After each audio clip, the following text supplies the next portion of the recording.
All right, one of the next steps I need to do for my turkey tetrazzini with spaghetti squash is I got to prepare my spaghetti squash. So what we're going to do is we're going to cut the ends off.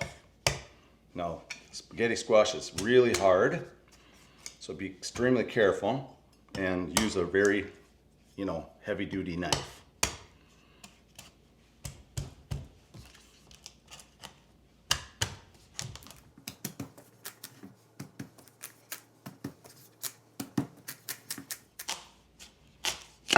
Okay, there's one end.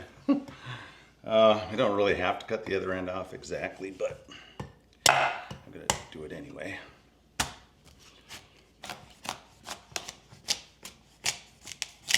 Just makes it easier to cut in half. Now this is a larger one. I got a small one too. I don't know how much I need for my recipe because I'm using this in replacement for pasta.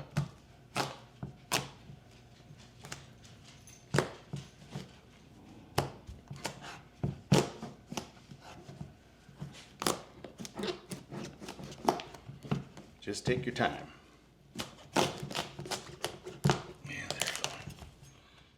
All right, with a large spoon, go ahead and scoop your seeds out.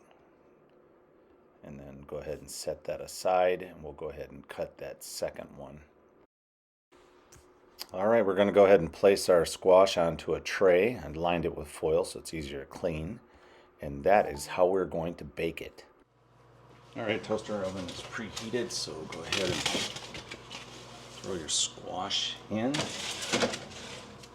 And I've got it set for 365, and I'm going to cook it for 35 minutes, at least to start with, and we'll check them.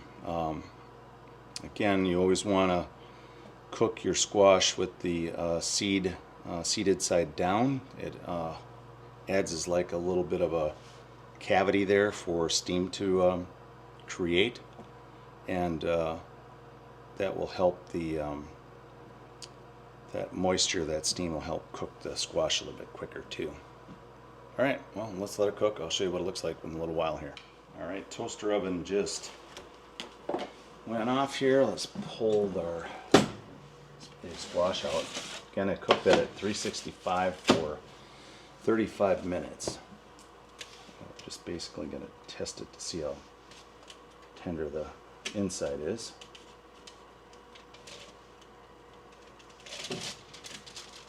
Oh, it looks really nice. It's still pretty firm. That's not going to work, so let's go ahead and flip it back over. And yeah, it is hot. But when you cook all the time, you're kind of used to picking things up that are hot. All right, I'm going to rotate it. Not that it has to be, but it'll help a little bit more. And I'm going to go ahead and set it for another 20. I'm going to do 20 minutes.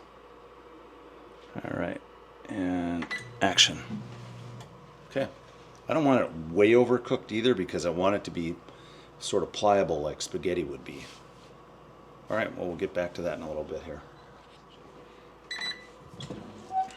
Okay, that looks really good.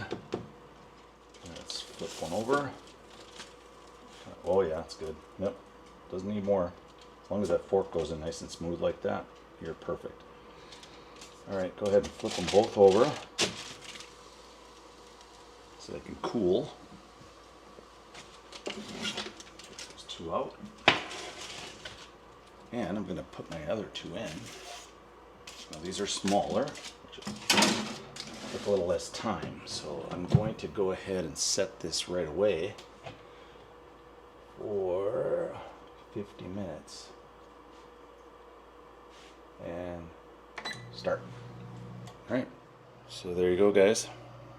They look fantastic. We're going to let them cool down nicely, and then we're going to pull that squash apart, just like spaghetti. Use a fork and pull it apart like that. All right, once your squash is basically cooled down almost to room temperature, just start to take your fork and go along the outside like this and pull it toward the middle.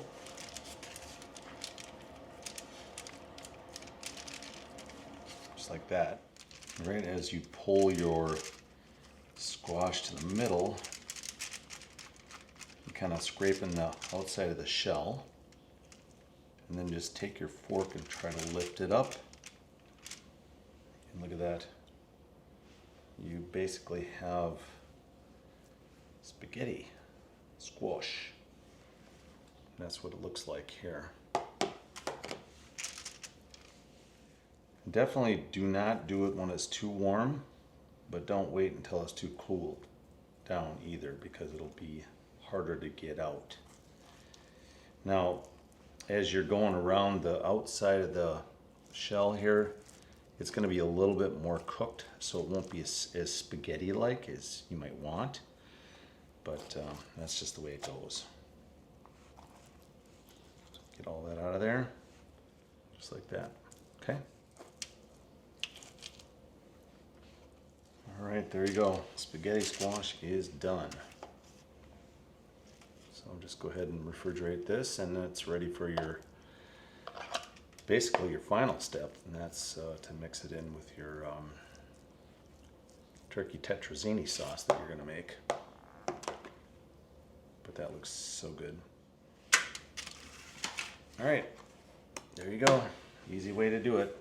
All right, guys, if you want to make spaghetti squash, this is a foolproof way to make it. I hope you enjoyed the video. If you did, hit that like button. Please subscribe if you haven't subscribed. Subscriptions are free to join, and they just let you know when I drop a video. Anyway, Chef Leroy and out.